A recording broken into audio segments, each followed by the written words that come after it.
There is no fast food chain in America that has built more trust than Chick-fil-A.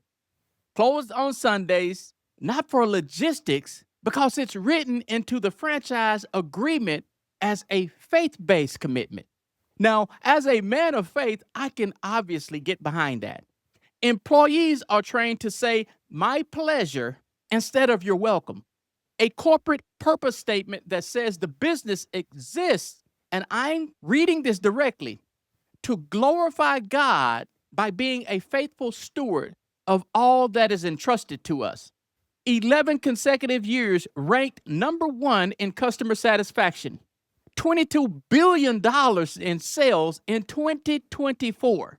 From 3,000 locations, McDonald's needed more than 13,000 to do twice that number. The brand works because it sells something beyond chicken.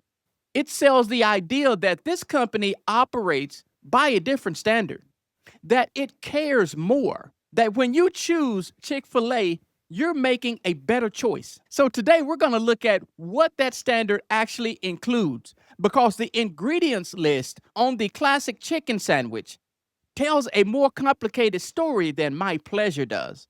The classic Chick-fil-A chicken sandwich has 55 ingredients. Across the chicken, the bun, the pickles, and the frying oil, 55 ingredients. Chick-fil-A's own website says the chicken contains, again, I'm reading this directly, no fillers, artificial preservatives, or steroids. That's the claim. Now let's read the label. The chicken marinade contains monosodium glutamate, or MSG. That's the flavor enhancer. It's also what makes the sandwich taste the way it does and keeps you coming back for it. The frying oil contains TBHQ. Now, we've just talked about this chemical in another video. It's a petroleum-delivered preservative. The same frying oil contains another silicone compound used to prevent the frying oil from foaming at high frying temperatures.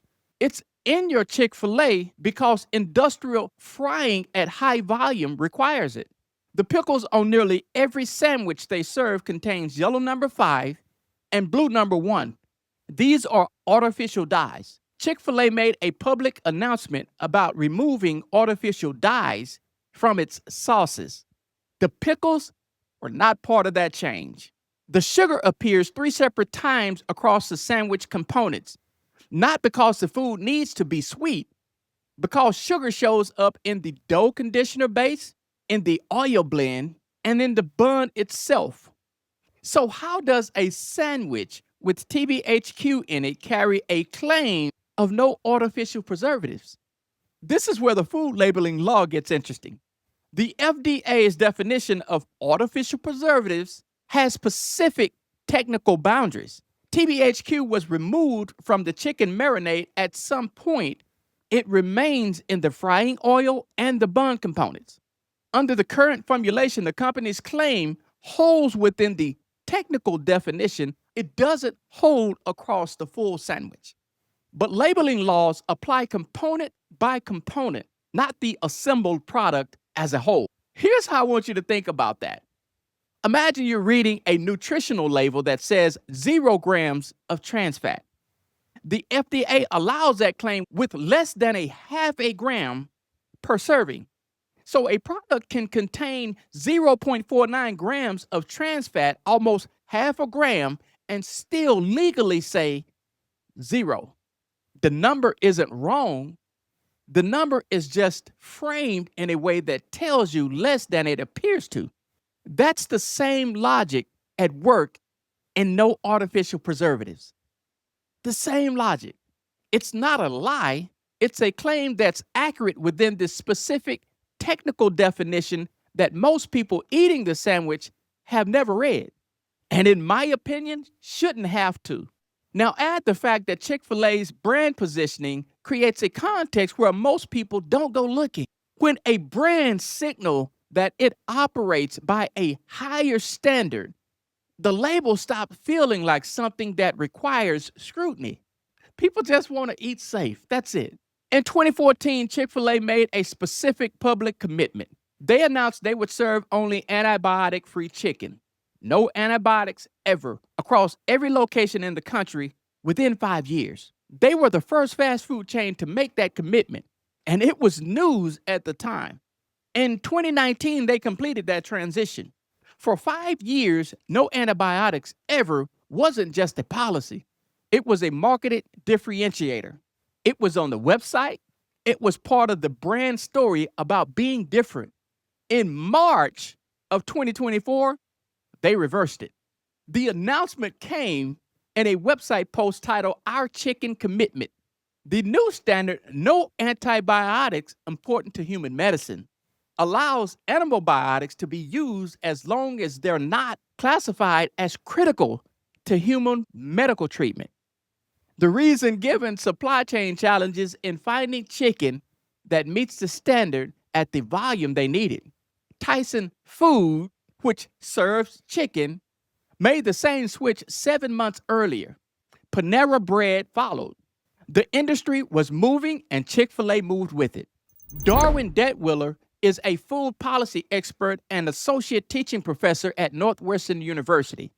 At the announcement, he said this: the chick in Chick-fil-A is the first word.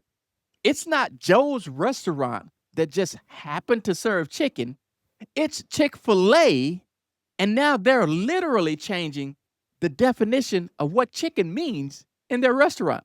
It is a reversal of a specific promise that the brand had marketed as a point of difference. When maintaining that promise became operationally inconvenient, it was retired. The brand kept the Sunday closure. The my pleasure, the corporate purpose statement, the antibiotic commitment was what went out the door. Now, here's what I want to be clear about, because I think truth is important. Chick-fil-A is not uniquely deceptive. That's actually the point. The additives in the sandwich, the TBHQ, the chemicals, the artificial dyes in the pickles are not there because Chick-fil-A is more careless than other chains. They're there because the regulatory framework permits them. This is part of the gross loopholes that allow companies to self-certify ingredients as safe.